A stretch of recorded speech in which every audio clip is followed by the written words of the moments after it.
Today I'm interviewing Ramona Chrapot as part of the Social Blueprint Everybody Has a Story series. Ramona and I were in the same year at school. She was our year level school captain. Now she's currently working for the ZFA and running an Instagram account called Did You Know? So Ramona, why don't you start with telling us where your passion for Israel and Zionism and the Jewish people has come from? So my mum is Israeli, Ramona Chrapot, and she moved here to Australia after she met my dad, Marcus, and she has always instilled in me and my siblings the importance of Israel, the importance of being a Zionist, and the importance of being a feminist. And she has taught me to be proud in my Israeli identity. I was born there too, in Afula, and she has really instilled that within me, that Israel is important for me, for my generation, and for the continuity of the Jewish people. And I owe it to her, to being such a loud, proud Zionist. You recently went on a mission to Israel. So what motivated you to do that? And what was the purpose of the mission? So, as I said before, I am Israeli. I have family living in Israel. And on October 7th, I just remember waking up, getting a call from my family in Israel, and then being so confused as to why I hadn't actually responded or messaged them to see if they're okay. And it hit me then that we're one big family, and them there in Israel, I am their sister, and it's my responsibility to be there to take care of them and to experience what they experienced on the 7th of October.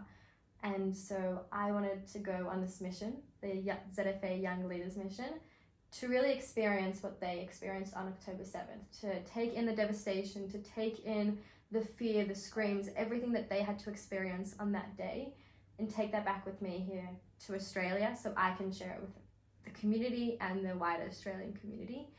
And that was one thing that really motivated me, and I can share my stories and my experiences there and put it on my social media account. And the purpose of the trip, I think, was twofold. So number one, so I can experience it to come back and share. But I also went on this mission with 16 other incredible youth leaders from across different religious and political beliefs and ideologies. And I got to create really special bonds with other young Jewish leaders. And I can take those bonds now with me and bring them back here and really create a stronger community collaboration. So what were the main things that you took out of the trip that you have shared with people since you've come back and that you feel is important for us living as Jews in Australia to know and understand about what happened on October 7th, what has happened since with the war, and just in general, how you feel that we should react and behave? One of the things that kind of shocked me was the fact that this was so indiscriminate. Hamas terrorists came in and targeted random houses, targeted civilians. They didn't care whether they were soldiers or not, whether they had any military experience. They were targeting civilians. They were targeting children. They were targeting women. They didn't care. They were just trying to cause as much damage as possible. And so coming back, I feel that that's important to share, that they didn't care about anything. They cared about causing damage and really hurting the civilian population of Israel and hurting Israel's core. And I think a lot of people don't realize that Israel did not want this war. They did not start this war, and Hamas did. But the biggest thing that I have taken away from being in Israel was actually the resilience of the people there. The people after the 7th of October came together, they stood united, they stood proud, and they started doing everything they can to help those who have been injured and wounded on the 7th of October, to support the soldiers who are going in to fight and bring back our hostages, to support the families of those who have lost loved ones or loved ones are being held in Gaza. So that was one of the most important things that I took away from the trip. And particularly there was one person that I met who was incredible and will stand with me for the rest of my life. And her name is Karen Elian. She's 19 and she joined us on the mission. At the time of the mission, it was a month and a half after her brother was murdered in Gaza. And she just always had a smile on her face.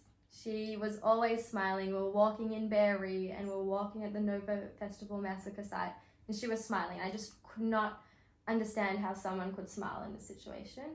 And she said that Hamas has taken so much away from her that she's not going to let them take away her smile, she's not going to let them take away her spirit, and she's going to continue building a thriving Israeli community. Yeah, that's amazing. So how has the experience of the trip as a whole, but also specifically meeting people who have suffered so much but are trying to overcome it, how has that impacted your outlook on being Jewish, being a Zionist, and just in general living a life in Australia? It has made me prouder to be part of this big family. I am so proud to say that I have strong brothers and sisters in Israel currently fighting in the IDF, fighting to release the hostages, doing everything in their power to, create a strong, thriving Jewish community. The people in Israel have suffered so much, yet they're still thinking about the Jewish people in the diaspora and what the effects of what's happening in Israel is and how it's affecting the people in the diaspora. I am just so proud to be part of it and to continue to create a proud younger generation of people that can also come out and say that they're proud to be part of this community. The people I've met who have suffered so much are so strong and so resilient and are so hopeful, and I thought that I'd come back from this trip really distraught and kind of, unhappy and struggle a little bit, but I came back so much more empowered. They just showed me that what I am doing on social media and what I'm doing in my everyday life is so important. Just me being here as a Jewish person and telling people that I'm Jewish is so important. So those people are so strong and have so much to give us and the Jewish community, and we should try to do everything that we can to hear them and hear their stories. Yeah, so as you said, with running the social media account, so I imagine it feels very empowering as well because you've got a following and you can try and alert people to what's really going on and also give people a sense of an idea that people are supporting Israel, because a lot of what we see on social media is very negative. So what would you say to people who, like myself, don't have a platform like that, who want to have a connection to Israel and want to do something, but juggling whether it's uni and work and all the other things going on? What do you think is the best way for people to feel a sense of connection to Israel without having something like that to do? Firstly, do whatever your heart tells you to do. If it's connecting to another Jewish person in your university class and sitting next to them, that already creates a connection to Israel and to the Jewish community. If it's posting something on your private account on social media, on your story, that does something. If it is speaking to your lecturer who has just mentioned Israel in a passing comment and saying, hey, I'm Jewish, I'm a Zionist, it does wonders. By you sitting in a university class or sitting on the train and people knowing that you're Jewish, it already decreases anti-Semitism. People kind of forget that, when you hide and you shy away from your Jewishness, that gives people more of a cause to actually come out and attack you. You being proud makes other people be proud in who you are. And be in touch with the Jewish community. We have great organizations. There are hundreds of organizations in the Australian community, the Social Blueprint, the ZFA, AZYC, or just get involved. You can message me. I'm always open and would love to speak to people and help you guys find some way that you can connect. And I think that's the best way for people to connect, doing what speaks to them. There are feminist organizations in the Jewish community, if that's what you speak to, or the Jewish Climate Network. So many ways and so many different organizations. So connect with them and be proud of your Jewish identity. Yeah, that's a great point. I think also being visibly Jewish as well, especially in places like university, also shows people that we are a really proud community and that we're not all specifically like what the vision of most specifically university students have in mind of Jews and Zionists are. So how do you feel when you go to university? Ramona and I are both studying law at Monash University, and I'm sure you've experienced, like all other university students, lots of anti-Semitism on campus, and just walking down the streets of the campus and seeing pro-Palestine and anti-Zionist posters everywhere. How do you feel and how do you react, and what do you think is the best thing to do when you see that? Firstly, I want people to remember that you're not alone on campus. There are hundreds of other Jews on campus, but also people who aren't Jewish that stand with us. And I think that we kind of forget that we aren't alone. We are part of a Jewish community and we're part of an Australian community who also support us. And those people who are at those stands, I tried to approach one of them to speak to them about the petition that they were advocating for. And I asked them, do you know who Hamas is? And they had no idea.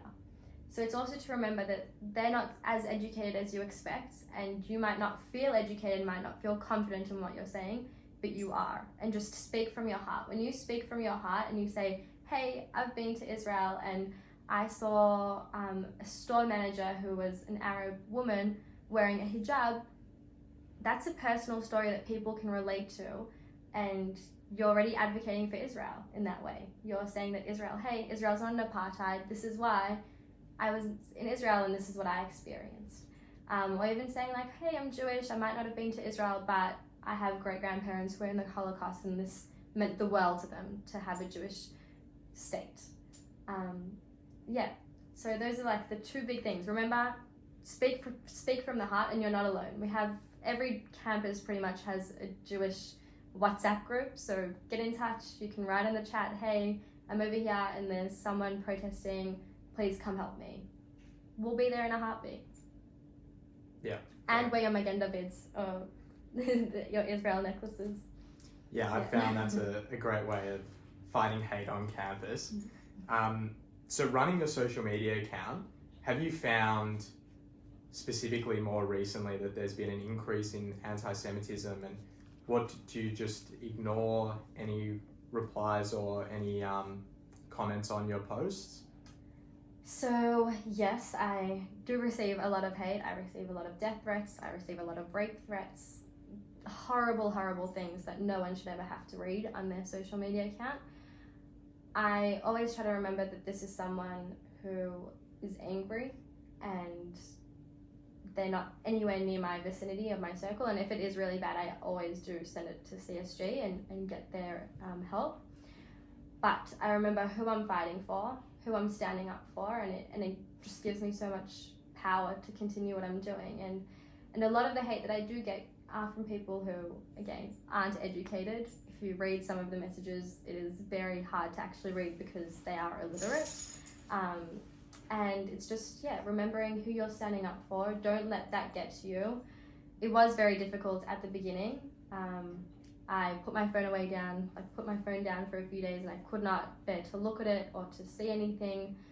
But we are strong, and message other people. I ask for support when I need it, and what can we do? This is the world that we're living in. But I also think it's important to remember that the people who are hateful are a very small minority. They are a small minority of people who are vocal, but they're not the majority. There are still 80% of Australians who have not made up their mind on this conflict, or aren't really educated, or don't really know enough. Those are people that we can really touch and do wonders and bring them to stand with us and stand with peace. So that's kind of what gets me through. Yeah, I think that's a great point, because I know that so many people, specifically our age, have suffered so much with hate and anti-Semitism online, both from receiving comments and direct messages on whether Instagram or Twitter or any social media platform, but also just seeing so many posts from viral accounts, and whether it's on TikTok or Instagram, big accounts that you previously thought were respectable and good news organizations, or celebrities. So I think it's important to remember that they probably also just have no idea what they're talking about. And the same goes for whether it's on campus or in a class or wherever it is. Just remember that most people are uneducated and ignorant about it. So if you just ignore it and try and educate them, then that's the best thing you can do. But obviously there's a difference between people who have good intentions and, whether it's the socialists on campus or just people in your class who don't really know anything, who you think you can actually try and make a difference. So compared to the people who are sending you death threats and rape threats on Instagram, do you have a specific way of going about, other than being visibly Jewish, specific talking points that you like to discuss with those people on campus who you do think have good intentions, but you don't know what to say to convince them? Not every person is supposed to be an advocate for Israel. Let's make that clear. Not everyone's going to know all the right, relevant talking points. You know, Israel's not apartheid because X, Y, and Z. Israel's not committing a genocide because of X, Y, and Z. That's why I always say take it back to the personal, to your story, your feelings, how you feel in the situation. You can say the fact that you've been to Israel. You can say this recent spark has actually, spark of what's happened in Israel has actually sparked also anti-Semitism and has increased anti-Semitism. And, this is my experience over the past 5 months with anti-Semitism since October 7th. Explain your story and your experience, and it's so much better. I do want to say that what I try do under Juno is also give people the talking points that if they do need to enter class and your teacher says that Israel is an apartheid, you have your talking points. You can say that Israel has members of their government, their Knesset, who are Arabs, or continue with a whole lot of different talking points. But always take it to the personal, because that's also what pulls people's heartstrings, and that's what gets people to listen a little bit more. Yeah, I think that's great.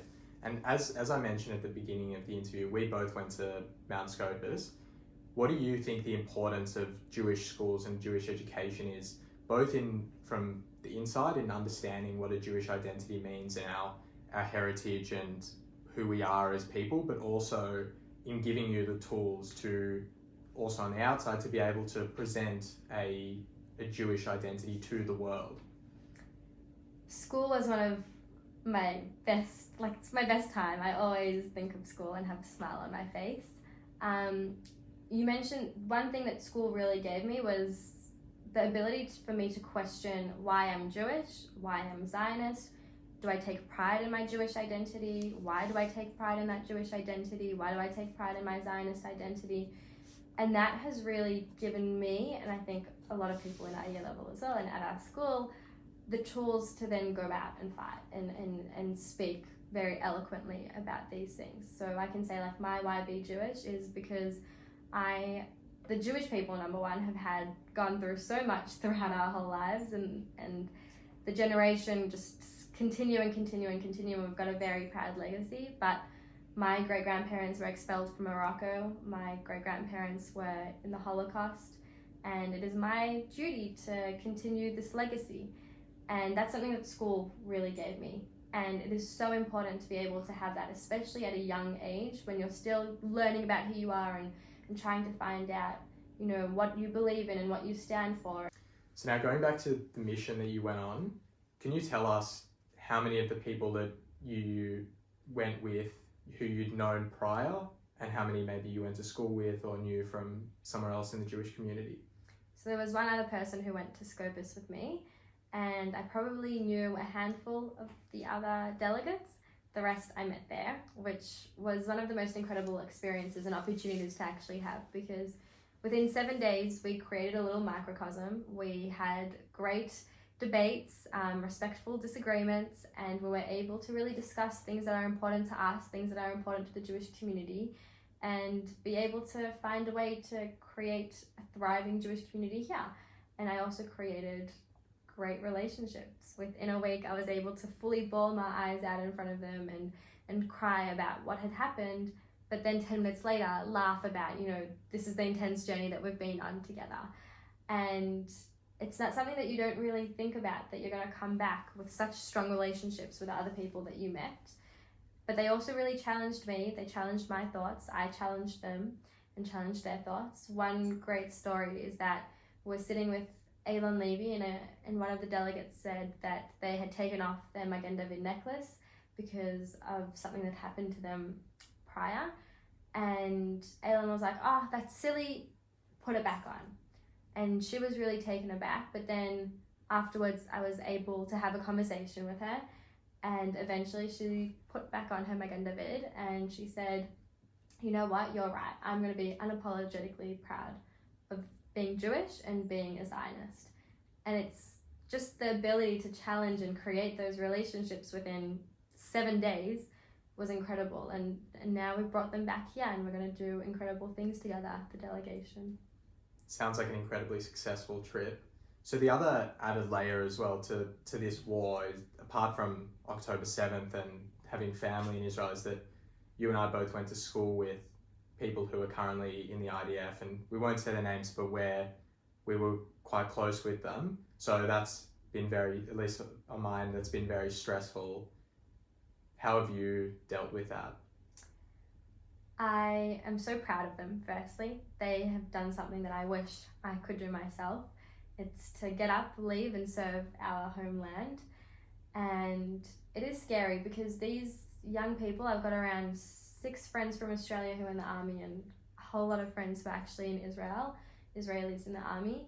They all have dreams, they have hopes, they have visions, and they put their lives on hold for 1.5 years, 2.5 years, depending on, you know, whether they come from Australia, their gender, and so on. And they serve our homeland, they serve our country, they put their lives on the line.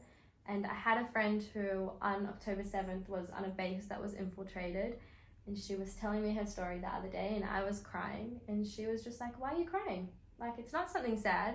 Like, we stood up there and we fought them and we are strong, and her power is something incredible. And she says, you know what, this has made it more meaningful. This has made my service more meaningful and my life more meaningful. So I just remember that what they're doing is something with meaning, and hopefully in a few months they'll be out of the army and be able to fulfill their other dreams and fulfill their other hopes, and we'll be there to support them.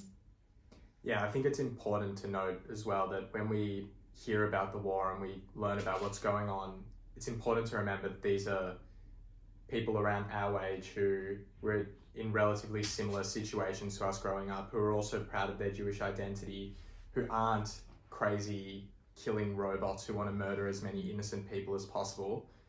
So I think it's important, as you said, that everyone has their own story, and that they're all united by both the land of Israel and the people, and that despite whatever disagreements, I was in Israel last year during all the protests against the government, but even still then, all you saw were Israeli flags everywhere. And then I was there in December and we saw the same thing, obviously protesting for different things. But is there anything specific you wanted to mention or leave us with before we end the interview? I would love to say that I want everyone to remember whose shoulders they're standing on. I think sometimes we get really bogged down on all this hate, on all the negativity that's around us, on the destruction, the devastation, and we forget to look at the good things, at the bright side of what's happened. We are all more united and stronger, and we are standing on the shoulders of our forefathers and our foremothers.